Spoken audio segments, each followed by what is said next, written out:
Seenaa Ashaabul Kaaf seenaa dargaggoota holqaa yookiin goda keessa waggoota 309 turanii. Seenaa dargaggoota holqaa keessa turanii dargaggoota torba waggaa 309 holqaa rafanii.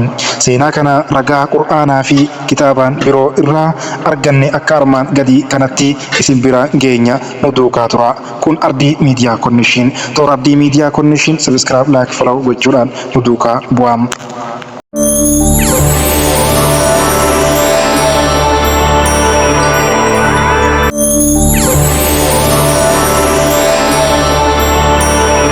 Dargaggoonni dhaloota ammaa kakaasuu danda'an torba gareen dargaggoota Ashaabul Kaafii jedhamuun beekamu kun yeroo mootiin waaqayyoolii gabbaruu fi ajajamuu imaan isaanii Rabbiin Subhaanahu wa Ta'aalaa keessatti eegaa turan. Achiis dargaggoonni sun gara holqa sanaatti baqatan hanga dhumaarratti waggaa 309 holqa keessa rafan. Rabbiin eegumsa kadhatan. Seenaa Ashaabul Kaafii guutuun kan armaan gadiiti. Seenaan sahaabota holqaa suuratu Al-Kaafii Qur'aana boqonnaa 18ffaa keeyyata 110 of keessaa qabu keessatti argama. Boqonnaa kana keessatti dargaggoonni torba bara Nabii Muhammadii sallallahu alaihi wasallam nagaa rahmanni Rabbi isaan irraa jiraatu dura waggoota 100 lakkaa'aman holqa keessa rafan. Dargaggoonni torban kun bara mootii Diqiyaanus jiraatan. Mootiin kun waaqa tolfamaa waaqeffataa. Sabni isaa dirqiin waaqa tolfamaa akka waaqeffatan godhe. Yoo fedha isaaf hin ajajamne bu'aan isaa adabbii du'aa ta'a. Dargaggoonni torban kun amantii isaanii jabeessanii qabatanii turan. Ajaja mootichaa waaqolii tolfamoo waaqeffachuuf kenne hordofuu hin barbaanne. Dhumarratti gara holqaa tokkootti baqatan. Yeroo imala kanatti dargaggoota torban kana sareen tokko duukaa bu'ee ture. Sareen sun ari'amus ammas hordofaa ture. Holqa sana ga'ee sareen dargaggoota torban balbala holqichaa fuulduratti eegde. Ergasii dargaggoonni dhimma isaanii keessatti qajeelfamni qajeelaan akka isaaf kennamu Rabbiin kadhatan. Yaa gooftaa keenya gama kee irraa araara nuuf kenni, dhimma keenya keessattis daandii qajeelaa nuuf fiixaan baasi jechuun kadhannaan dargaggoota torba holqa keessa turan. Rabbiin dargaggoota torban kana waggaa 309 holqa keessa akka ciisan godhe. Gaaf tokko dargaggoonni torban hirriba irra dammaqanii ajaa'ibsiifatan. Hanga yoomiif as ciifne jedhee dargaggoota keessaa tokko gaafate. Guyyaa tokkoof moo walakkaa guyyaas jirra. Dargaggeessi biraa immoo sagalee dhageessise. Sana booda dargaggoota torban sana keessa gara magaalaatti deemanii nyaata bitachuuf gaafataman. Mallaqni fidame mallaqa meetii bara mootii Diqiyaanus ture.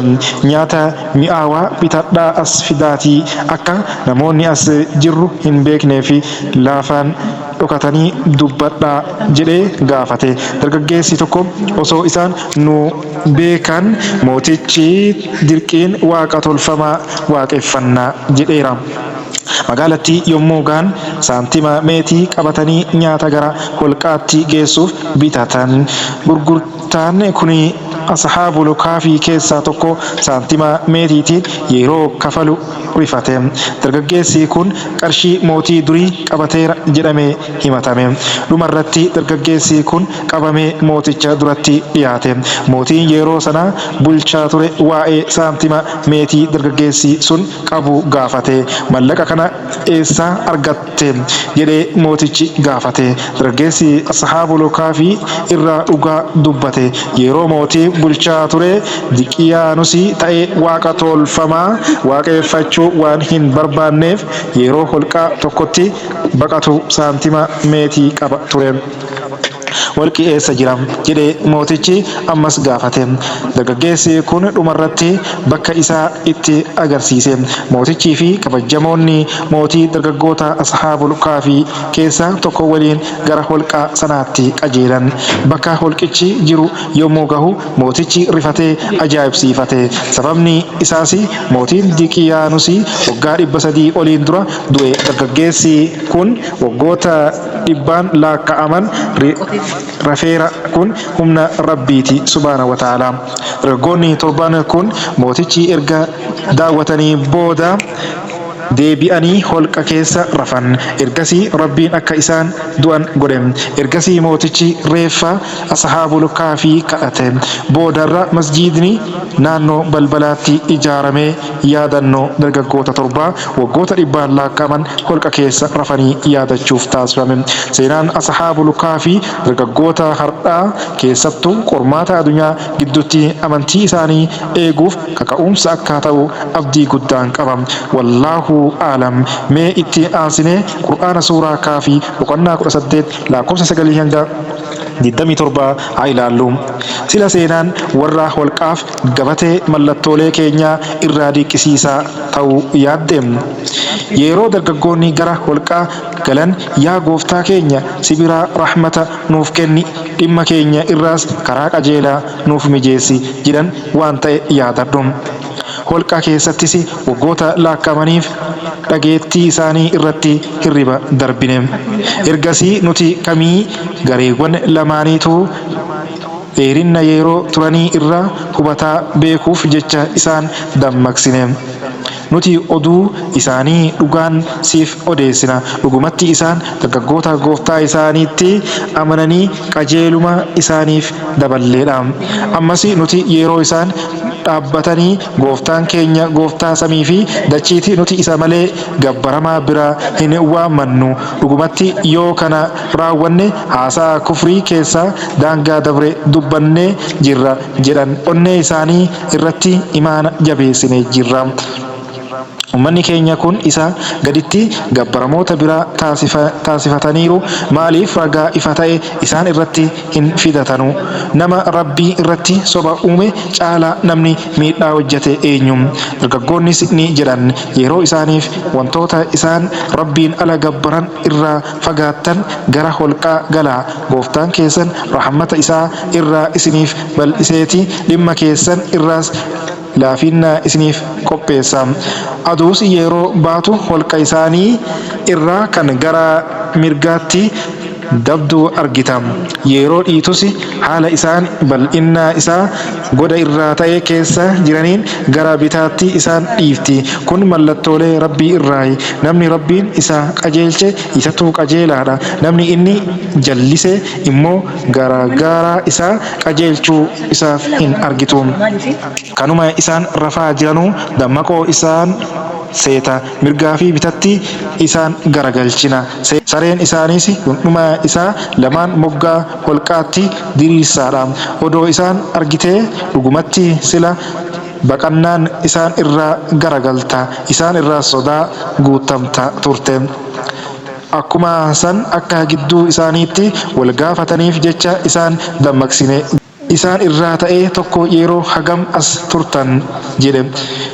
Guyyaa tokko yookiin garii guyyaa turre jedhan ni jedhaan yeroo hangam akka as turtan gooftaa keessan qofatu akkaan beekaa. Tokko keessan mallaqa keessan kanaan gara magaalaa erga nyaanni gaariin kam akka ta'e ilaalee isa irraa soorata isiniif haa fidu haa dhokatus waa'ee keessanis nama tokkos akka hin beeksifne. Isaan yoo isin argan dhagaan tumanii isin ajjeesu yookiin amantii isaaniitti isin deebisu. Yoo san ammoo gonkumaa hin milkooftan. Akka kanatti akka isaan beellamni rabbii dhugaa ta'u beekanii fi qiyaamaas shakkiin ishee keessa jiraachuu dhabuu akka beekaniif yeroo isaan gidduu isaaniitti waa'ee warra holqaa keessatti wal dhaban isaan irratti dhibne ni jedhan. Gooftaa isaaniitu akkaan isaan beeka. Ijaarsa isaanii irratti ijaara.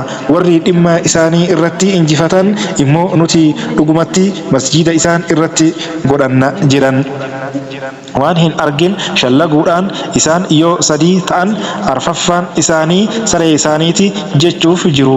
Isaan shan yoo ta'an ja'affaan isaanii saree isaaniiti jechuus. Isaan torba yoo ta'an saddeetaffaan isaaniis saree. Lakkoofsa isaanii gooftaa kiyyatu akkaan beeka. Namoota muraasaa malee isaan hin beeku jedhi. Kanaafuu mormii ifaa ta'e malee waa'ee isaanii keessatti hin falmin, waa'ee isaanii keessattis isaan irraa nama tokkos hin gaafatin. Waan tokkos ani waan san boru hojjataadha hin jedhin. Yoo rabbiin fedhe jettu malee yeroo dagattes gooftaa kee yaadadhu. Gooftaan kiyya gara karaa isa kanaa irraa qajeelummaatti dhihoo ta'e na qajeelchuun ni kajeelama jedhi. Isaanis holqa isaanii keessa waggoota 300 turan, sagalis dabalatan. Hanga isaan turan rabbumatu akkaan beeka. Beekumsi fagoo kan samii fi dachii isumaaf jedhi. Akkam argaa akkam dhaga'as isaaniif isa malee gargaaraan hin jiru. Murtii isaa keessattis tokkollee hin hirmaachisu. Suuraa Kaafii boqonnaa 8 lakkoofsa 9 hanga 27 irratti nuuf ibse jechuun Rabbiin subhaana wa ta'aalaa nuuf himee jira. Daawwattootaa fi dhaggeeffattoota Ardii Miidiyaa Koonteeshin waa'ee seenaa Ashaabul Kaafii irra kan qopheeffanne kanuma nagaatti.